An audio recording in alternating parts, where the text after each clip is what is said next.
Okay, I wanted to make a video about quitting. People quit. People quit at relationships.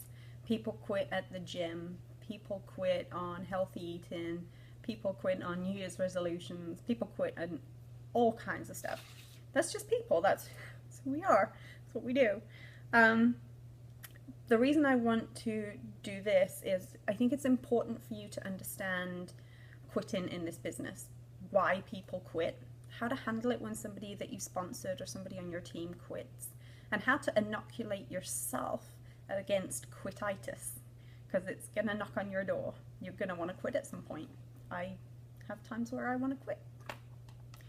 So when somebody quits on your team, somebody that you sponsored or somebody on your team, it feels personal, it feels like rejection. So one thing that's important to understand right away is that it's not personal, it's not about you.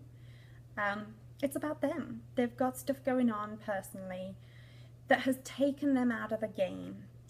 Self-doubt and fear. Somebody said something negative. Maybe somebody unfriended them on Facebook. Maybe they had people quit on them, and that's taken them out of their game. And something to understand about that is, if you let people quitting determine your path, or people who are prospects who haven't got off of the fence yet, well, you just guaranteed that they will never join your team or come back and try again. You just guaranteed that by quitting yourself. It's like, I like the analogy, it's like one of your tires is flat and so you go slash the rest of them. It's kind of like that. So knowing that it's not about you, that they're struggling with something, and it's not your fault. When somebody quits on your team, it's not your fault. What we want to be careful not to do is write them off. We don't dismiss them and cut them out like, oh, you're a quitter, like have a negative attitude about it. Grace and kindness, because the reason that they're quitting, again, isn't personal, it's not about you. They are struggling with something themselves. So we are going to show them grace and kindness so that there's always an open door if they want to come back and try again. I can't tell you how many people have come back to me to give this another go, because once you see the vision for this, you really can't quit up here. You can't ever leave. You can't. It's a part of you forever in here, right? So don't write them off. Kindness and grace. And here's what it feels like when somebody initially quits. It's like relief. They're like, oh, I quit, I'm done with that. I'm off the hook. Like all those feelings of expectations and doubt and fear, and it's all gone because they let themselves off the hook, and now it's like this relief feeling. But that's temporary. It's temporary because everybody who joined, they had dreams and goals. They had some belief that maybe they could do it. That's still there. It's still there. But fear and doubt stole that from them, but it's still there. So it's important for them to know that you still care about them. Leave that door open, maintain the relationship, let them know that you still care about them. And some people quit after they've had some success and something takes them out of the game. Unrealistic expectations can take people out of the game. Expecting to come in, sign up a handful of people, and everybody does what they're supposed to do, and they promote through the levels, and everything's great and fantastic. Well, we know that's not realistic. This business has turnover. Target has turnover. If you're in the UK, Tesco has turnover. People get hired and then people quit. They're always hiring new people. That's what we're doing. We're always bringing new people in. And often people have the expectation that everybody that they sponsor is just going to blow this business up, and it doesn't work like that. So unrealistic expectations as far as that, unrealistic expectations that everybody that they talk to is going to be super excited and join right away.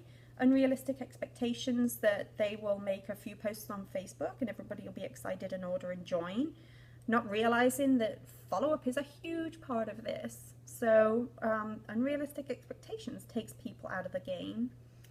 I got my notes here, of course.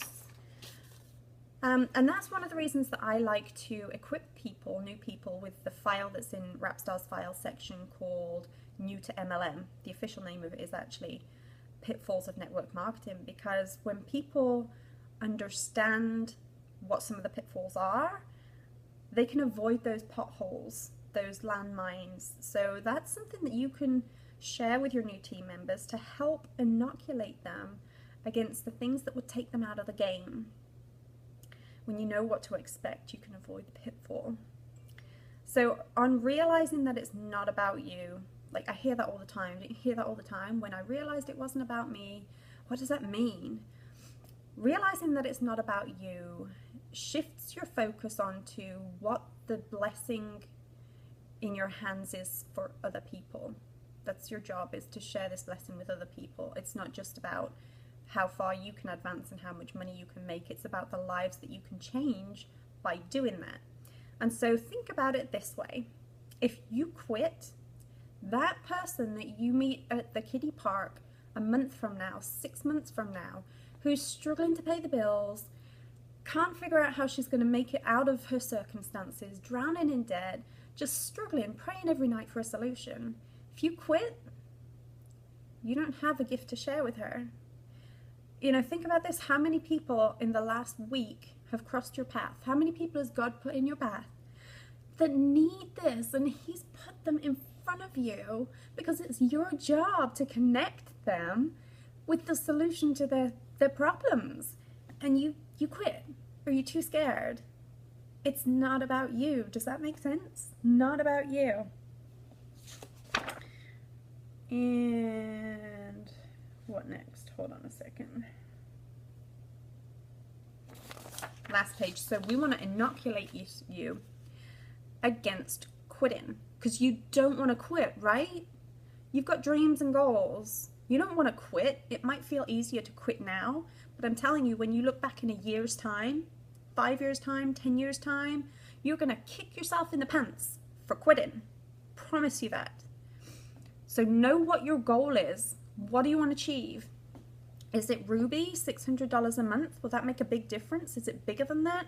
Small goals achieved lead to bigger goals. Know what your goals are, know where you're heading, and then know why. What's the reason? Is it because you need that time freedom with your family? Have you ever even dreamed that that's possible, that there's a different life than working 40 hours a week until you die? What's your reason why? Are you going to miss out on raising your children? Does somebody else drop them off to school and they're in after school care and you can't take them to after school activities and life is rushed and you don't have time for vacations and family time?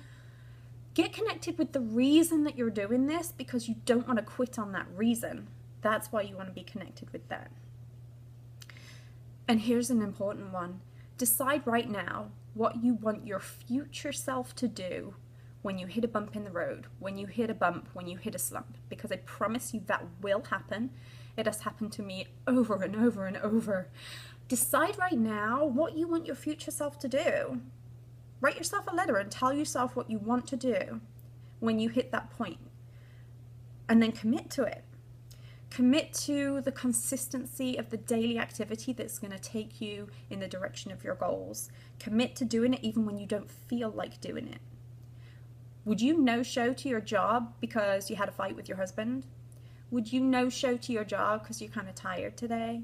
Would you no-show to your job because you feel like going to the beach? Of course not. So don't no-show to this and then expect results. Commit to the consistency. Of course, there's a time when you can go to the beach and take time off. But whilst you're building towards your dreams, these early days of your business, that's not the time to kick your feet up and be, inconsistent with your business. Not at all. And then last point, commit to not using your why as an excuse. If the reason that you want to do this business is to create freedom for your family, to earn money so that you can go on vacations without getting into debt, so that you could maybe retire and be home with them, be present with them. If that's your reason for doing this, don't turn around and make it your reason, your excuse not to do it, which sounds like, well, I don't have time for this. I need to spend time with my family. Short term versus long term. Short term, if you commit to applying yourself consistently to this and doing the activities, invest in the time, you can build something that will give you long-term time and financial freedom. So commit to not using the reason that you're doing this as an excuse not to.